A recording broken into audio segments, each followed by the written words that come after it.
est-ce que les entreprises de presse sont capables d'accueillir l'outil? Certains oui, tu en fais partie, il y en a d'autres.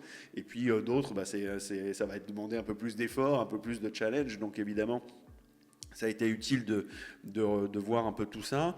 Il y a eu aussi un volet sur la partie éthique, qui a été éthique et juridique, hein, les questions que ça soulève, l'utilisation de l'IA. Alors on en a plein, hein, sur la question du droit d'auteur, sur la question la question environnementale aussi, parce qu'il y a un certain sujet.